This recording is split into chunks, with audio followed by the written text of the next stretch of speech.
everyone, this is Mindy Egan for Lawnfawn, and in today's video, I'm going to be creating a heart window to dot diorama with a Valentine's Day theme. The first thing I'll do is stamp out a few images that I have picked out from the Critter Conversation Hearts stamp set. I'm placing them onto 80-pound white cardstock, and I am going to stamp them in manatee ink. So this is actually a gray ink. One of the reasons I am stamping them in this gray ink first is I'm going to use the coordinating stencils to color them in. And by starting with a light gray ink first, I find that I get more true to color when it comes to the ink blending. So it's very key to make sure you leave your stamps in place if you're using a stamp positioner. I'm placing my cardstock down on a sticky mat that's going to hold my cardstock in place and also the coordinating stencils. And I will be doing my ink blending using the mini ink cubes. So I'm starting with the bunny at the top. I am going to be ink blending pizza crust ink using a small blending brush. For the ears and the nose, I am using ballet slippers. And I'm going to skip the heart for right now. I was still trying to decide what colors I wanted to do. So I jumped down to the bear, lined up its coordinating stencil, and I'm coming in with walnut ink. I kind of fade off that color a little bit as I get towards the muzzle because I wanted to give that a whole different color. I will be using just the pizza crust for it, so it's a lighter color, and you'll be able to see how that's distinct because I kind of stayed away from the center of the face with that walnut. I went back up to the heart for my bunny, and I'm going to be using bubblegum ink to color in the heart.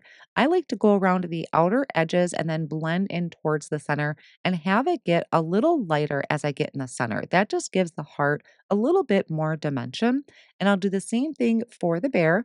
For that one, I am using the mermaid ink. And I really like having this large sticky mat to do all of my stenciling because it's also holding my mini ink cubes in place.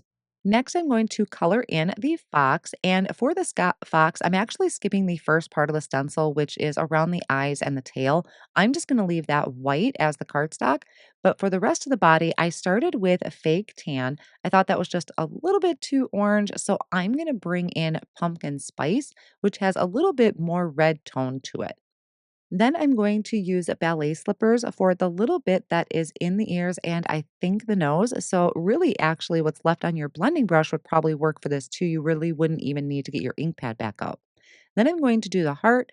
And for this one's heart, I am going to be using a grape soda. So again, I had just kind of gone around the outer edges first and let my ink fade off towards the center.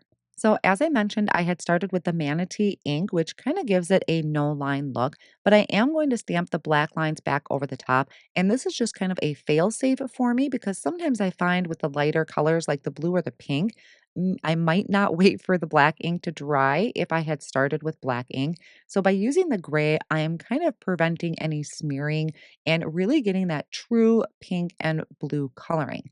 So I did pop this panel back into my MISTI in that same exact position. I'm going to stamp back over the top with black ink, and now I have my crisp black lines once again. I went ahead and added some smaller sentiments to the center of each of the hearts, and I will stamp those down all at the same time as well. Each of these critters has a coordinating die, so I will line that up over the top, hold them down with low tack tape, and run those through my die cut machine. I'm going to work on creating a background, and this is the part that I actually want to use on the front of my Tada diorama. So I am using a 6x6 piece of white cardstock. I'm going to hold the first layer of the candy heart stencil over the top, just using some washi tape. I think it just kind of makes things a little fun when I use the cute washi tape that Lawn Fawn has. And I'm starting with a bubble gum ink and a large blending brush to apply the color. Now, it does say in the top right hand corner, one, two, three, four, or five, depending how many stencils there are. But that number is in the top right hand corner. So you always know which layer it is. Now, I removed that. I'm placing down layer two. This one, I'm coming in with fake tan.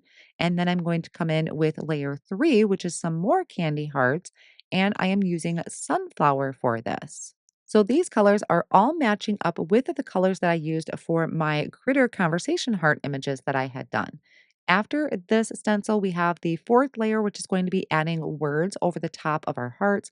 I picked out guava ink, so kind of a nice bright yet maybe hot. I don't want to say hot pink, but it's a nice bright pink that will be seen throughout all of the colors of the background.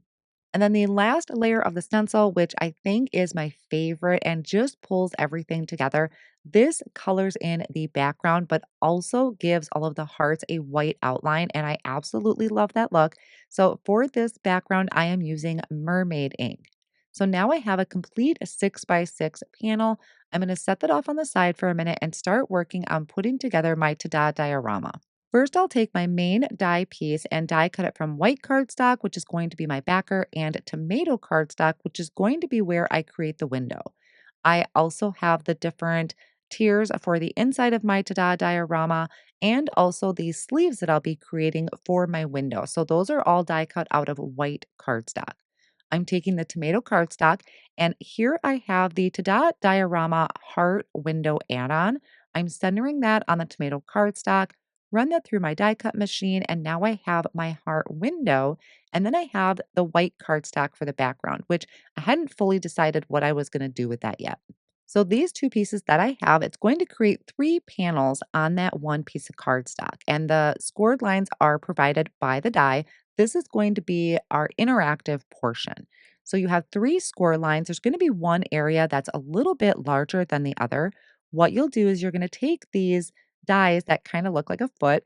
You're going to have the foot point towards the larger side of the score line. A little hard to see on camera, but definitely can see it really well in person.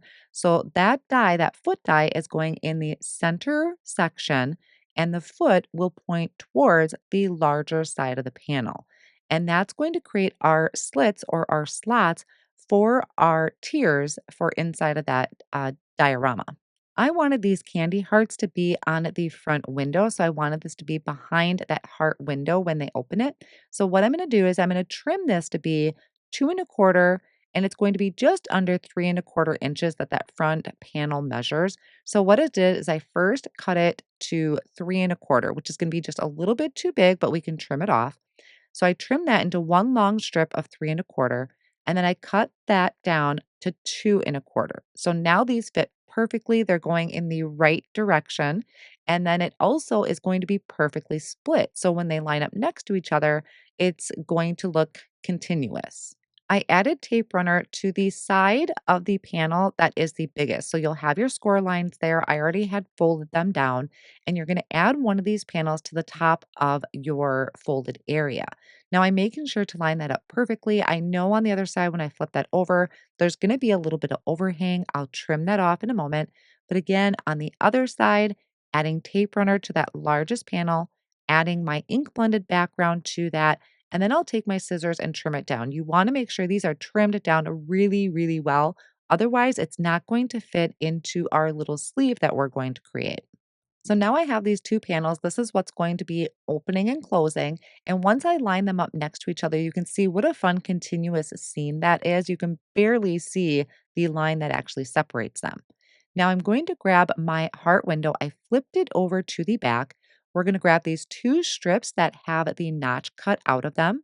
We're going to fold along the edges on each side, add tape runner to those areas, and then add that to the back of our window. And the notches are going to line up perfectly, and then just push that down to secure it. So that's our little sleeve that our window is going to go in.